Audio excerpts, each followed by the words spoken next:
जय जय श्री राधा, जय जय श्री राधा श्याम।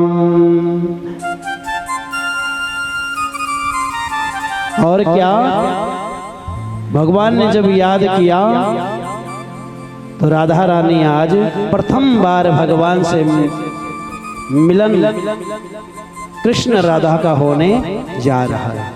कृष्ण राधा कौन है? नारायण और शक्ति।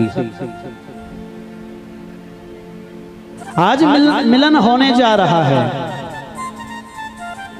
यहाँ गर्ग संहिता में कहा गया है कि राधा रानी जो हैं भगवान श्री कृष्ण से 1 वर्ष बड़ी हैं।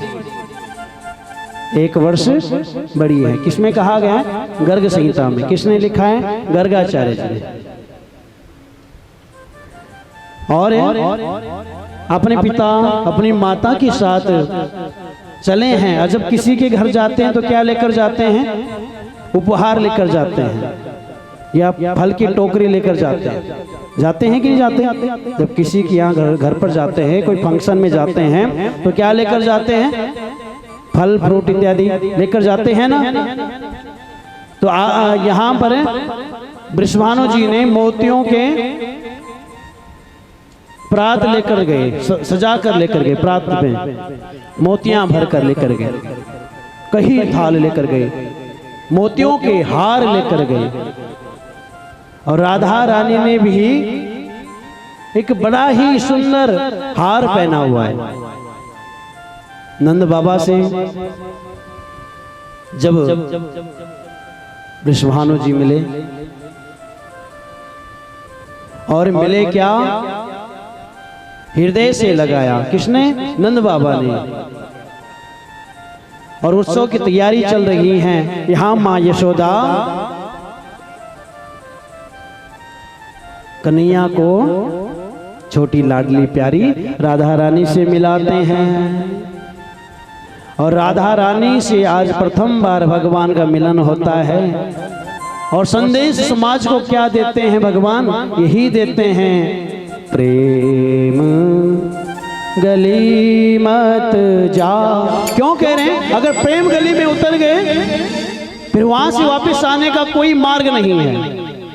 मीरा को देखो अब, अगर भगवान की बन गई, चाहे कितनी भी परिस्थितियां आई, चाहे कितनी विपत्तियां आई, लेकिन फिर भी वापस का कोई मार्ग नहीं देखा। सबरी का देख लीजिए आप। सबरी ने भी अपार कष्ट पाके सब कुछ छोड़कर वन में गई और साधु का संग किया। लेकिन अगर भगवान को पाना है, प्रेम ही एक मार्ग है। और भगवान आपके परिवार में किसी के अंदर से भी प्रकट हो सकते हैं। ऐसा नहीं कि प्रतिमा में ही परमात्मा वास करते हो। आपके माजी, पिताजी, भाई बहन, अगर किसी के प्रति भी आपका प्रेम अधिक है और निस्वार्थ प्रेम है, और उसमें भी आप परमात्मा को देखते हो। सिया राम में सब जग जानी, करहो प्रणाम जोरी जोग पानी। क्यों? क्योंकि गोस्वामी तुलसीदास जी ने लिखा है, भगवान कलयुग में प्रत्यक्ष दर्शन नहीं दे सकते। हाँ, कोई माध्यम बन सकता है जिससे परमात्मा आपके जीवन में उतर जाए। तो यही गाना पड़ेगा, प्रेम गली मत जा रे भगतों, प्रेम गली मत जा, प्रेम गली मत जा रे भगतों, प्रेम गली मत जा।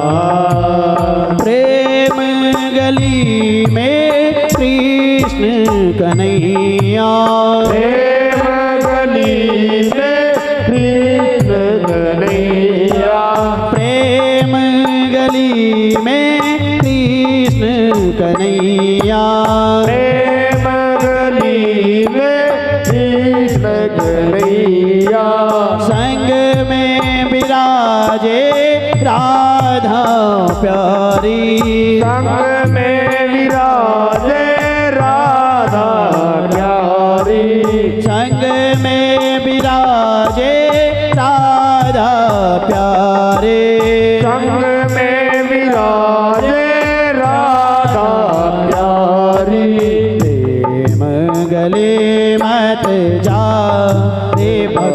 तो प्रेम गली मत जा, प्रेम गली मत जा रे भक्तो, प्रेम गली मत जा। उठाइए ना अपने हाथों को, हरि बोल।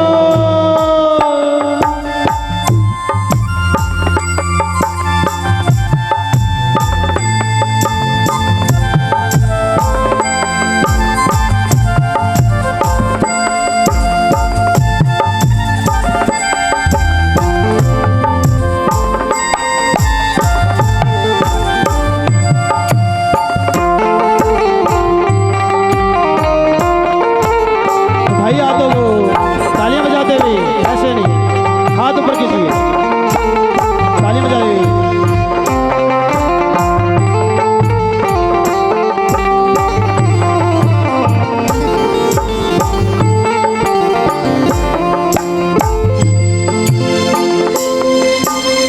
और देखिए ना, राधा रानी और भगवान श्री कृष्ण का जो मिलन है, स्वर्ग में बैठे देवता भी गा रहे हैं इस बात को और पुष्प वर्षा करते हैं। आज कन्हैया ने प्रथम बार राधा रानी से मिले हैं और पूछ लिया महाराज, क्या कि राधे, आपके गले में जो ये हार है, क्या ये हार, इसका मूल्य कितना है? क्या पूछा? जो आपके गले में जो ये हार है, इसका मूल्य कितना है? यहाँ पर राधा रानी ने हास्य रूप में कहा कि हे कन्हैया, क्या लेने की इच्छा है? क्या क्या लेने की इच्छा है? इस बात से कन्हैया नाराज हो गए। किससे? राधा रानी से। राधा रानी से नाराज होकर चले हैं और उत्सव पूर्ण होने के बाद अपने पिता वृषभानु के साथ राधा रानी वापस गई और कन्हैया ने दोबारा मुड़कर नहीं देखा, वापस नहीं देखा मुड़कर राधा को। तो राधा के मन में ग्लानि महसूस हुई, सोचा कि मेरी वजह से आज कन्हैया रूठ गया। अब देखिए, भोजन छोड़ दिया, यहां तक कि कहते हैं पानी पीना तक छोड़ दिया राधा रानी ने। वृषभानु जी को बड़ी चिंता हुई, वैद्य को बुलाया, अस्वस्थ हैं। और यह खबर है किसके पास पहुंची? भगवान श्री कृष्ण के पास, नंद बाबा के पास। तो भगवान को लगा वास्तव में यही हमारी राधा है। और भगवान ने क्या किया? आज भगवान मनहारी का वेश बनाकर गए हैं। कहाँ गए? बरसाना। राधा रानी कहाँ रहती हैं? बरसाने में। और मनहारी का रूप बनाया है, बड़ा अद्भुत रूप भगवान ने बनाया है। बहुत पुराना भजन है, लेकिन आनंद आज भी इतना ही है, चाहे नए भजन कितने बन जाए। लेकिन जो चीज पहले में है आज में नहीं। क्यों? आज में दिखावा ज्यादा है और दिखावा कुछ समय का होता है। दुनिया की चकाचौंध थोड़े समय की होती है, वास्तविकता होती है। इसलिए साधारण जीवन व्यतीत करना चाहिए, क्योंकि हमारे भगवान ने बिल्कुल सादगी से जीवन व्यतीत किया है। हम उस कृष्ण के उपासक हैं, हम उस राम के उपासक हैं, जिन्होंने अपने जीवन को सादगी से जिया है, जो हमारे प्रेरणादायक हैं। आइए, आज कृष्ण मनहारी यानी चूड़ी बेचने वाले का रूप धारण किया, झोली में चूड़ियां डाली और चल पड़े बरसाना। हो मनहारी का वेश बनाया, श्याम चूड़ी बेचने आया। मनहारी का वेश बनाया, श्याम चूड़ी बेचने आया। मनहारी का वेश बनाया, श्याम चूड़ी बेचने आया। वेश बनाया, श्याम चूड़ी बेचने आया। मनहारी का वेश बनाया, श्याम चूड़ी बेचने आया। मनहारी का वेश बनाया, श्याम चूड़ी बेचने आया। बोल भगवान बाल कृष्ण लाल की। तालियां बजाते हुए। बहुत बढ़िया।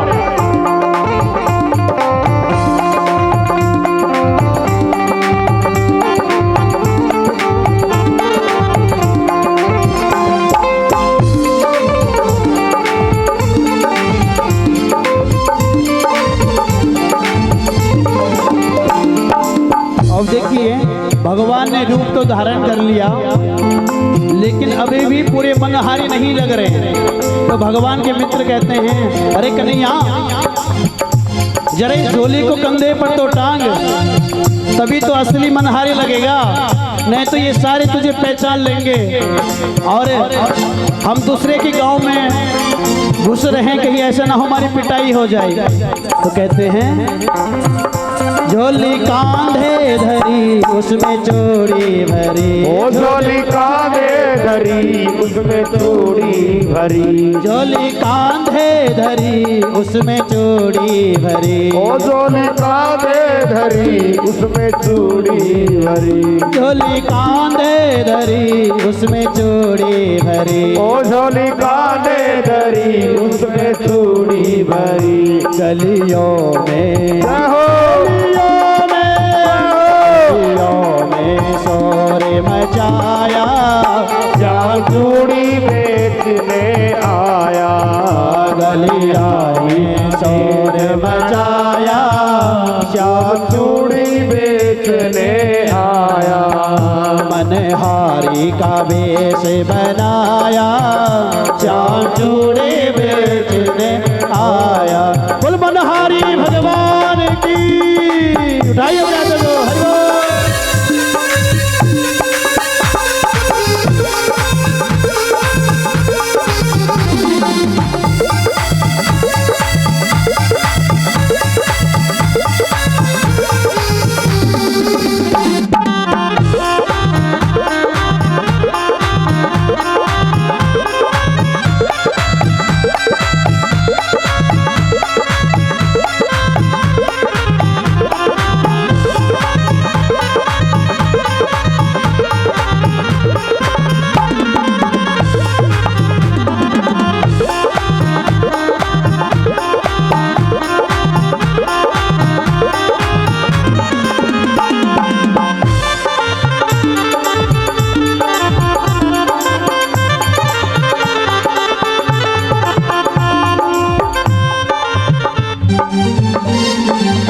और देखिए भगवान कह रहे हैं चूड़ी ले लो, रंग बिरंगी चूड़ी ले लो।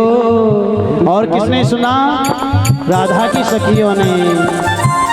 राधा ने सुनी ललिता से कही, ओ राधा ने सुनी ललिता से कही। राधा ने सुनी ललिता से कही, ओ राधा ने सुनी ललिता से कही। राधा ने सुनी ललिता से कही, ओ राधा ने सुनी ललिता से कही। मोहन को जय हो। मोहन को तुरंत बुलाया, श्याम चूड़ी बेचने आया।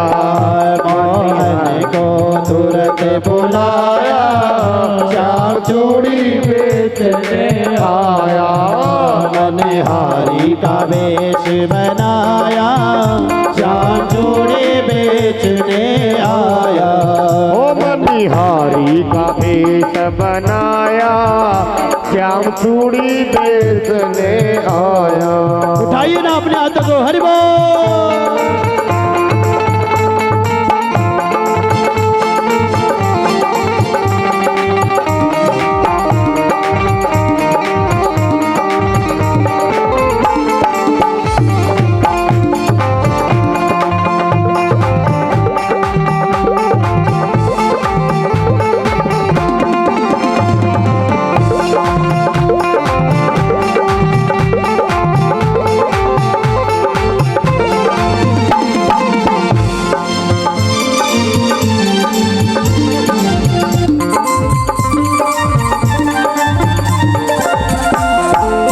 देखिए ललिता बाहर आई और राधा जी को बाहर बुलाया, लेकिन राधा रानी जब देखने लगी चूड़ियाँ तो कोई भी पसंद नहीं आई। कहने लगी चूड़ी लाल नहीं पहनो, चूड़ी हरी नहीं पहनो, चूड़ी लाल नहीं पहनो, चूड़ी हरी नहीं पहनो, चूड़ी लाल नहीं पहनो, चूड़ी हरी नहीं पहनो, चूड़ी लाल नहीं पहनो, चूड़ी हरी नहीं पहनो, चूड़ी लाल नहीं पहनो, चूड़ी हरी नहीं पहनो, चूड़ी लाल नहीं पहनो, चूड़ी हरी नहीं पहनो। मुझे जय हो, जय हो।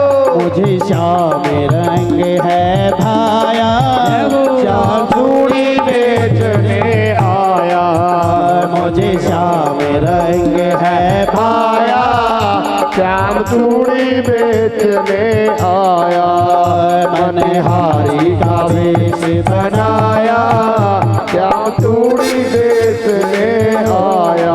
उठाइए ना अपने हाथ को, हरि बोल भगवान कृष्ण लाल की।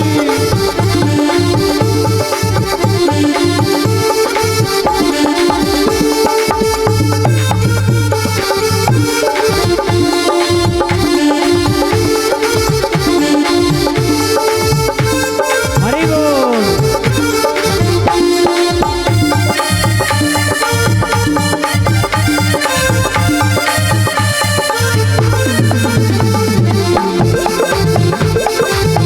हरि बोल।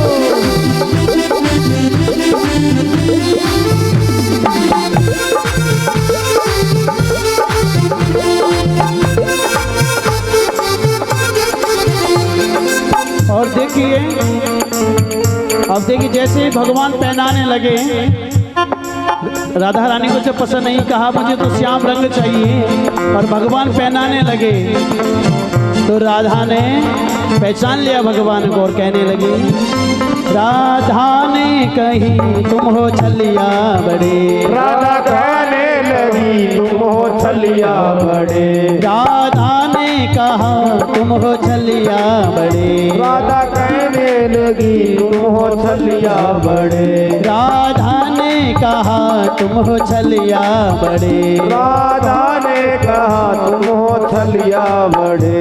धीरे से जय हो, धीरे से जय हो। धीरे से हाथ दबाया, जान छोड़े बेचने आया, ओ मनिहारी का भेष बनाया, श्याम चूड़ी बेचने आया, मनहारी का वेश बनाया, श्याम चूड़ी बेचने आया, मनिहारी का भेष बनाया, श्याम चूड़ी बेचने आया, मनिहारी का भेष बनाया, श्याम चूड़ी बेचने आया, ओ श्याम चूड़ी बेचने आया, श्याम चूड़ी बेचने श्यामा ओ श्यामा आया, ओ मेरे श्याम,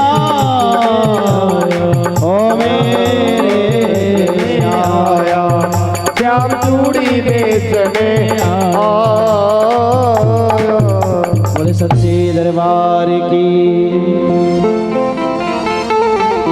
तो इस प्रकार भगवान ने राधा को मनाया। तो ये भगवान की एक प्यारी सी लीला का वर्णन है। कहते हैं भगवान ने अनेकों लीलाएं की। उन्हीं में से एक भगवान का एक और भक्त था, जो रसिक लोग बताते हैं कि भगवान अगर मयूर पंख अपने सर पर धारण करते हैं तो इसका भी एक कारण है। भगवान मयूर पंख क्यों धारण करते हैं, क्या पता है किसी को? भगवान मोर का पंख अपने सर पर धारण क्यों करते हैं? भगवान मोर पंख अपने सर पर इसलिए धारण करते हैं क्योंकि मयूर था, वह भी भगवान का भक्त रहा महाराज। एक मयूर नित्य सुबह श्याम ठाकुर जी के दर्शन करता और निहाल होता। और रोज ही गाया करता था।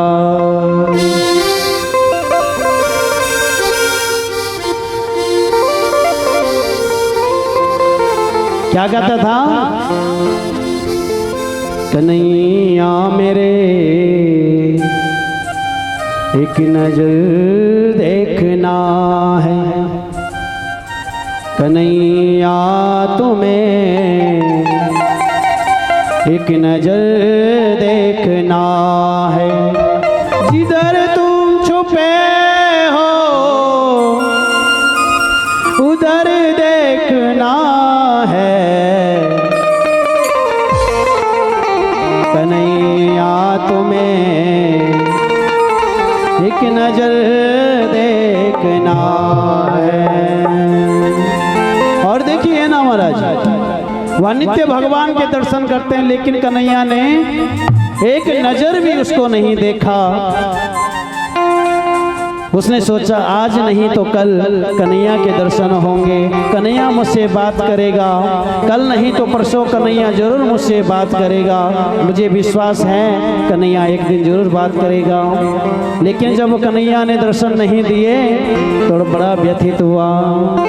मधुरे मधुरे नाम हरि का है प्यारे, मधुरे मधुरे नाम हरि का है प्यारे, मधुरे मधुरे नाम हरि का है प्यारे, मधुरे मधुरे नाम हरि का है प्यारे, मधुरे मधुरे नाम हरि का है प्यारे, मधुरे मधुरे नाम हरि का है प्यारे, मधुरे मधुरे नाम हरि का है प्यारे, मधुरे मधुरे नाम हरि का है प्यारे, मधुरे मधुरे नाम हरि का है प्यारे, मधुरे मधुरे नाम हरि का है प्यारे।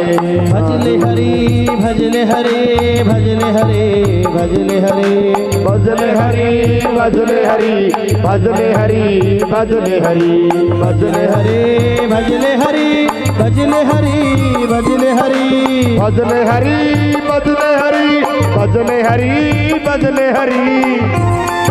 मधुरे नाम हरि का है प्यारे, मधुरे मधुरे नाम हरि का है प्यारे, मधुरे मधुरे नाम हरि का है प्यारे, मधुरे मधुरे नाम हरि का है प्यारे, मधुरे मधुरे नाम हरि का है प्यारे, मधुरे मधुरे नाम हरि का है प्यारे, मधुरे मधुरे नाम हरि का है प्यारे, मधुरे मधुरे नाम हरि का है प्यारे, ओ मधुरे मधुरे नाम हरि का है प्यारे, ओ मधुरे मधुरे नाम हरि का है प्यारे। बोल सच्चे दरबार की जय हो। हमारे बीच में इंद्रजीत सुहाग ने अपनी नेक कमाई से 11,000 रुपये भागवत कथा के लिए गौ माता के चरणों में अर्पित की हैं। इनका जोरदार तालियों से स्वागत करें। आप ऐसे ही भगवान की सेवा में लगे रहें, परोपकार करते रहें, गौ माता के श्री चरणों में आप सेवाएं देते रहें। व्यासपीठ से आपके अच्छे भविष्य की कामना करते हैं। और मयूर क्या करता है? नित्य भगवान का कीर्तन करता है। लेकिन एक वर्ष बीत गया, भगवान ने दर्शन नहीं दिए। किसको? मयूर को। एक दिन मैना आई, वो मैना कहने लगी, हे मयूर क्यों रो रहा है? तो मयूर ने अपना वृत्तांत बताया। ये जो छलिया कन्हैया है ना, इसकी मैंने खूब आराधना की, इसके दर पर बैठा रहता हूँ, कहीं ये मुझसे बात करे, इसके नाम का जाप करने लगा हूँ, इसके नाम का जाप कर रहा हूँ, ये मुझे दर्शन दे, लेकिन ये दर्शन नहीं देता। तो मैना कहती है तो मेरे साथ बरसाना चल। वो कन्हैया तो क्या, वह भाग भाग कर आएगा और तुझे गले लगाएगा। तो मैना के साथ मयूर कहाँ गया? बरसाना। मैना गा रही है राधा राधा नाम, जय हो। राधा राधा नाम हमको तो प्यारा है, राधा राधा नाम, राधा राधा नाम हमको प्राणों से प्यारा है, मेरे जीने का सहारा है।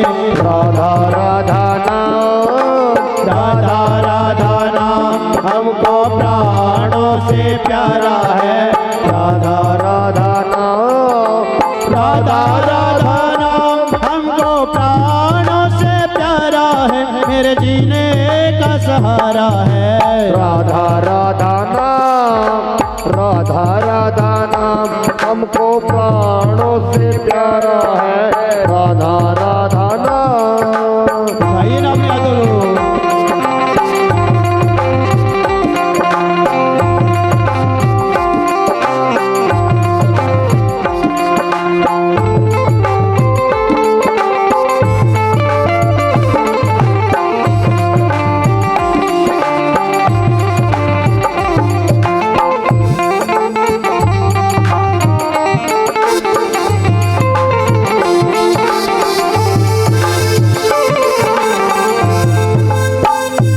और देखिए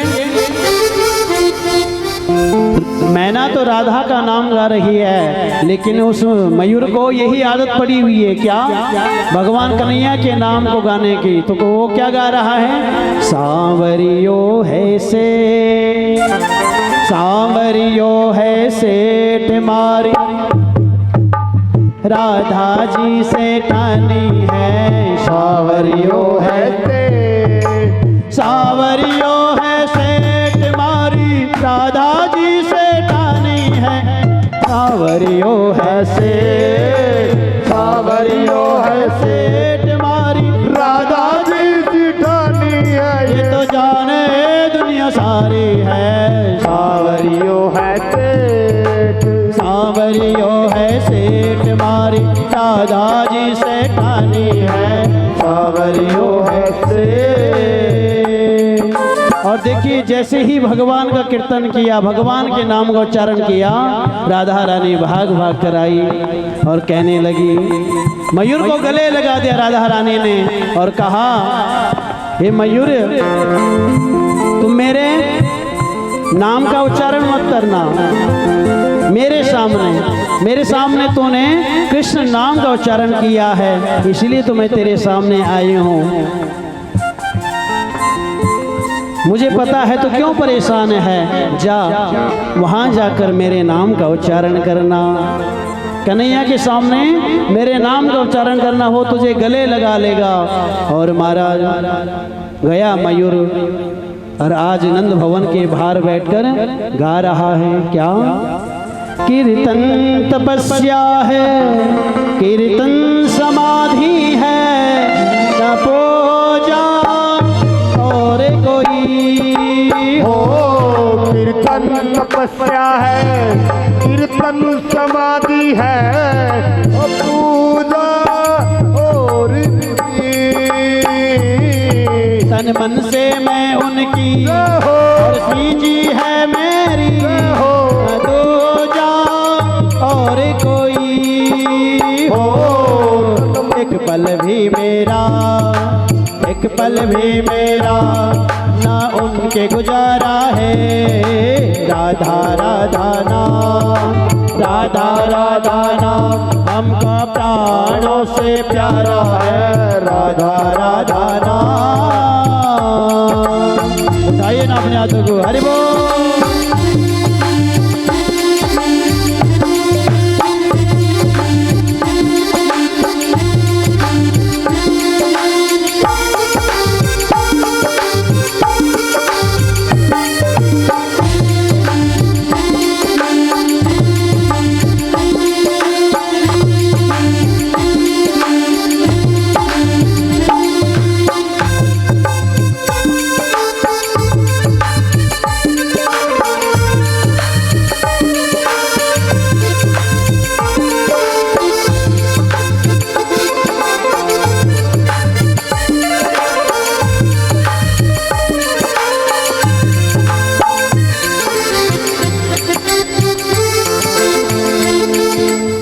सच्चे दरबार की जय हो जय हो। हमारे बीच में रामधन जागड़ा जी ने, ये पूर्व सचिव रहे, इन्होंने 51 रुपये गौ माता के चरणों में भागवत जी के लिए अर्पित किया है। जोरदार ताली से इनका स्वागत करें आप लोग। धर्मपाल पाले पूर्व उप प्रधान रहे हैं, इन्होंने भी 51 रुपये अपने नेक कमाई से गौ माता के चरणों में इस गौशाला की पावन धरा पर अर्पित किया है। इनके लिए भी जोरदार तालियों से स्वागत करें। बोले सच्चे दरबार की जय हो। धेनु मैया की जय हो। एक बार हाथ ऊपर करें, सभी लोग करें, बोलना पड़ेगा और जोर से, और जोर से। जिन्होंने भी गौ माता के चरणों में सेवाएं दी हैं, जिन्होंने गौ माता के चरणों में सेवाएं दी हैं, राजीव मित्तल जी के साथ इन व्यवस्थाओं में सहयोग किया है और इनको अपना आशीर्वाद देकर इस कार्यक्रम की शोभा को बढ़ाया है। इन सब के लिए जोरदार तालियां बजाइए, क्योंकि कहते हैं गौ माता के चरणों में बैठकर जो परोपकार करता है, माँ कामधेनु उसकी हर कामनाओं को पूरा करती है। बोल कामधेनु मैया की। आइए, तो यहाँ पर मयूर ने राधा रानी का कीर्तन किया, राधा रानी का नाम लिया, तो देखिए क्या बात हुई। जैसे ही राधा रानी का नाम लिया तो कन्हैया भाग भाग कर आए और कन्हैया ने मयूर को गले लगा लिया और वरदान दिया, हे मयूर, तूने 1 वर्ष तक बिना पानी पिए मेरी तपस्या की, मेरे नाम का उच्चारण किया और आज तूने मुझे राधा का नाम सुनाया है। मैं तुझे वरदान देता हूँ, जब तक धरती पर मेरा नाम रहेगा, मेरे मस्तक पर तुम्हारा पंख विराजमान रहेगा। इसलिए भगवान को मयूर पंख अर्पित करते हैं। ये रसिकों की कथा है, ये रसिक लोग कथा सुनाते हैं, भगवान की ऐसी लीला है। आइए उस पतित रास लीला में प्रवेश करते हैं, जो भगवान ने कहा कि ये समस्त सृष्टि मेरी है। भगवान कहते हैं इस सृष्टि में जितने भी व्यक्ति हैं सब मेरे हैं, चाहे वो स्त्री हो, चाहे वो पुरुष हो, चाहे वो बड़े बुजुर्ग हो, कोई भी जीव हो, वो सब मेरे बनाए हैं, आप लोग मुझसे हैं। भगवान पिता रात्रि शरदो फुल मल्लिका भिक्षारंदम मनश्चक्रे योग माया मोपाश्रिता। अब यहाँ पर राजा परीक्षित से कहते हैं, कौन? सुखदेव मुनि कहते हैं, वहाँ पतित पावनी शरद ऋतु आई महाराज और वेणु का वादन हुआ।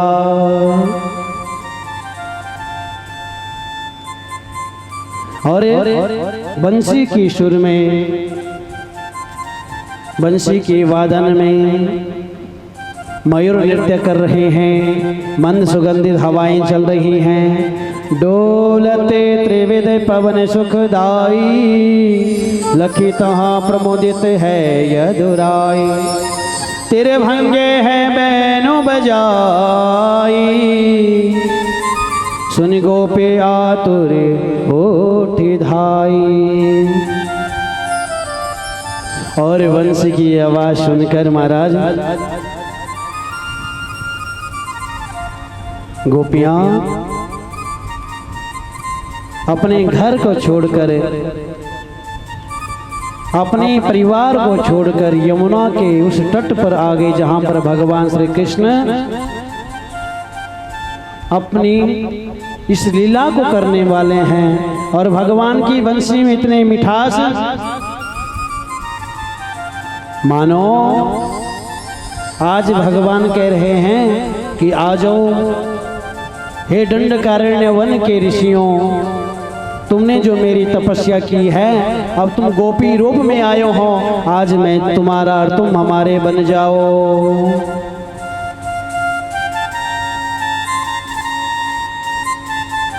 और देखिए महाराज बुलाया गोपियों को, स्वागतम भो महाभागा प्रियम किं करणानि वा ब्रजस्यानामयं कश्चित् वृतागमन कारणं स्वागतम ओ महाभागा प्रियं किं करवाणिवा ब्रजस्या नामयं कसे वृतागमन कारणम। और भगवान ने कहा, हे सुंदरियों, मैं आपका स्वागत करता हूँ। गोपियाँ देखिए, जो बच्चों को दूध पिला रही थी वैसे बच्चों को छोड़कर चली आई, जो एक आंख में काजल लगा रही थी दूसरे आंख का ऐसे ही छोड़कर चली आई, जो गाय का दुग्ध दोहन कर रही थी वो सब कुछ छोड़कर चली आई, जो पति की सेवा कर रही थी वह भी सब कुछ छोड़कर चली आई। कहते हैं इतना ही नहीं, साक्षात भगवान भोलेनाथ ने भी सोचा कि मुझे भी प्रभु की लीला में शामिल होना है। क्यों? माता पार्वती जो नीचे उतर कर आ रही है, महाराष्ट्र में शामिल होने के लिए आ रही है, तो भगवान भोलेनाथ कहते हैं हे देवी मुझे भी चलना है। तो माता पार्वती कहती है कहाँ लेकर जाऊं, वहां तो स्त्रियां ही स्त्रियां होंगी, आपकी क्या आवश्यकता है, क्या करेंगे आप। लेकिन भोलेनाथ भी बड़े विचित्र हैं, वहाँ कोई मौका नहीं छोड़ते। आज भोलेनाथ भी पहुंचे हैं, कहाँ स्त्री का रूप धारण करके महाराष्ट्र प्रारंभ हो रहा है यहाँ। लेकिन भगवान कहते हैं, पहले तो बुलाते हैं और बाद में भगवान कहते हैं, हमारे बीच में रूप सिंह जी पाना छाजान ने दान दिया है 11,000 रुपये गौ माता के चरणों में भागवत के लिए। इनका भी जोरदार ताली स्वागत, आपका बहुत बहुत आभार। इसी प्रकार भगवान ने कहा, ये गोपियों क्यों आई हो, किस लिए आई हो, आपको नहीं आना चाहिए, परिवार को छोड़ के क्या कोई आता है, क्यों आई हो। तो गोपियां कहती हैं, अरे कन्हैया वारे, पहले तो बुलाता है, ऐसी बंसी छोड़ता है, ऐसी बंसी बजाता है, उसके विरह में हम दौड़ी दौड़ी चली आती हैं। भगवान ने एक दृष्टांत दिया, एक ब्राह्मण और एक ब्राह्मणी। ब्राह्मणी अपनी पति की सेवा कर रही थी, अपने पति की सेवा में लगी हुई थी। कौन? ब्राह्मणी। उसी समय उसका बच्चा यज्ञशाला में यज्ञ कुंड जल रहा है, उसके ऊपर चढ़कर उसके अंदर कूद जाता है। वह ब्राह्मणी रो रही है और जब उसके आंसू उसके पति के चरणों में पड़ते हैं तो उसके पति उठते हैं और वो ब्राह्मण कहते हैं, क्या? अरे प्रिय, हमारा पुत्र कहाँ है? तो वह कहती है कि हमारा पुत्र यज्ञ कुंड में, यज्ञशाला में, उस कुंड के अंदर भस्म हो गया है। और जैसे ही वह दौड़कर जाती है उस यज्ञ कुंड के पास, तो अग्निदेव उस बालक को अपने गोदी में उठाए रखते हैं। ये पतिव्रत धर्म का पालन है, तुम अपने पतियों को छोड़कर मेरे पास आई हो। कौन कह रहे हैं? भगवान। तो गोपियां दृष्टांत देती हैं। गोपियां कहती हैं, अरे कन्हैया, हम भी तुझे एक कथा बताते हैं। एक बार एक स्त्री का पति परदेश गया कमाने के लिए।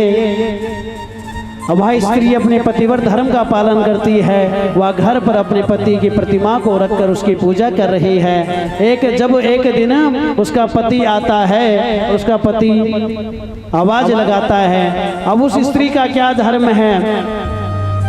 जो फोटो में पति है उसकी पूजा करती रहे या श्री पति को स्वागत करे, उसको घर के अंदर प्रवेश करवाए। तो भगवान कहते हैं, जो असली पति है उसी को मानना चाहिए। तो यहाँ पर सभी गोपियां कहती हैं, हे कन्हैया, हमारा सर्वेश्वर तो तू है, पितु मातु सहायक स्वामी सखा, तुम ही एक नाथ हमारे हो। जिनके कछु आधार नहीं, तिनके तुम ही रखवाले हो।